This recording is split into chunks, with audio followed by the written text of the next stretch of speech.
बाबा जी के सशरीर रहते हुए कैची में हर दिन एक बहुत बड़ी मात्रा में लोगों को भोजन प्रसाद दिया जाता था।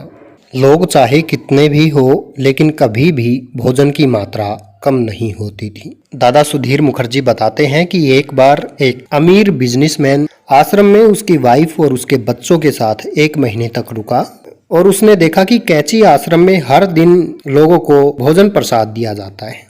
उसने कहा कि वह भी कैची आश्रम में भंडारा करना चाहता है और इसके लिए महाराज जी की आज्ञा चाहिए। बाबा जी ने उसे आज्ञा दे दी, लेकिन मुझसे कह दिया कि तुम इस भंडारे से दूर ही रहना। लड्डू बनाए गए, प्रसाद तैयार करवाया और अगले दिन सुबह हनुमान जी के मंदिर के सामने लाया गया। लेकिन जो प्रसाद बांटने का तरीका था वो आश्रम की परंपरा के बिल्कुल विपरीत था। जब बच्चे प्रसाद लेने आते थे तो उनके कई प्रकार के टेस्ट किए जाते थे कि कहीं ये दूसरी बार तो नहीं ले रहा, और कुछ लोगों को दोने में प्रसाद ना दे करके जंगल से पत्ते तोड़ने के लिए भेज दिया गया कि वहाँ से पत्ते लेके आओ, उस पर प्रसाद दिया जाएगा। और बहुत सारे बच्चे बिना प्रसाद दिए वापस भेज दिए, क्योंकि उन्हें संदेह था कि वह दूसरे या तीसरे टाइम प्रसाद लेने आ रहे हैं। बस शक के आधार पर उन्हें मना कर दिया गया। दिन समाप्त हो गया, शाम हो चुकी थी और मंदिर के गेट बंद कर दिए गए, लेकिन आधे से ज़्यादा प्रसाद अब भी बिना वितरित किए रखा हुआ था। मैंने बाबा जी को इसके बारे में बताया और कहा कि यह मंदिर के सम्मान के खिलाफ है और आपको इसे ऐसे नहीं करने देना चाहिए।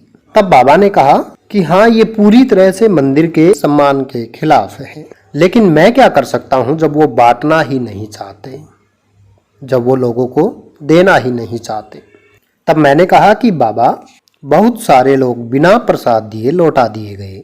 महाराज ने कहा कि मैं केवल ये दिखाना चाहता हूँ कि हनुमान जी के नाम पर भंडारा करना आसान नहीं है। अगर तुम अपने तरीके से, अपने पसंद से लोगों को भोजन प्रसाद दोगे तो ये बिना वितरित हुए ही रह जाएगा और खराब हो जाएगा। अगर तुम भोजन प्रसाद को हनुमान जी को समर्पित कर दोगे तो ये हनुमान जी का हो जाता है, तुम्हारा नहीं रहता। और हनुमान जी अपने आप देखते हैं कि हर आदमी प्रसाद प्राप्त करे, भोजन प्रसाद वेस्ट ना हो। उसके बाद बाबा जी ने कहा कि हम एक और भंडारा करेंगे, इससे दुगनी मात्रा में मिठाइयाँ बनवाई जाए। 2 दिन के बाद इससे दुगनी मात्रा में मिठाइयाँ बनवाई गई और प्रसाद वितरण शुरू हुआ। इस बार प्रसाद वितरण आश्रम के नियमों के अनुसार था। लोगों को लग रहा था कि बहुत बड़ी मात्रा में प्रसाद शाम को बिना वितरित हुए बच जाएगा, लेकिन कुछ समय बाद कुछ बच्चों और कुछ बुजुर्गों ने वहीं पर खाना शुरू कर दिया। बाबा जी प्रसाद वितरण के समय कई बार आए और उन्होंने कहा कि लोग जितना चाहे उतना प्रसाद दो, जितनी बार वो प्रसाद ले जाए मना नहीं करना है, उनको बांटना है। ये हनुमान जी का भंडारा है, किसी को कोई चिंता करने की जरूरत नहीं है, प्रसाद कम नहीं होगा। उसी समय एक बुजुर्ग महिला रोने लगी और उसने कहा कि आज तक मुझे इस तरीके से कभी किसी ने नहीं खिलाया, और दिन के 1 बजे तक सारा प्रसाद बांट दिया गया। बाबा जी आश्रम गए। बाबा जी आश्रम में आए और कहा कि दादा ने सारा प्रसाद बांट दिया। यहाँ पर एक कहानी है, एक शिक्षा है, और यहाँ पर बाबा जी ने बताया कि अगर आप ये सोचते हो कि मेरे पास कुछ है तो आप उसे दे नहीं सकते। देना बहुत मुश्किल चीज है।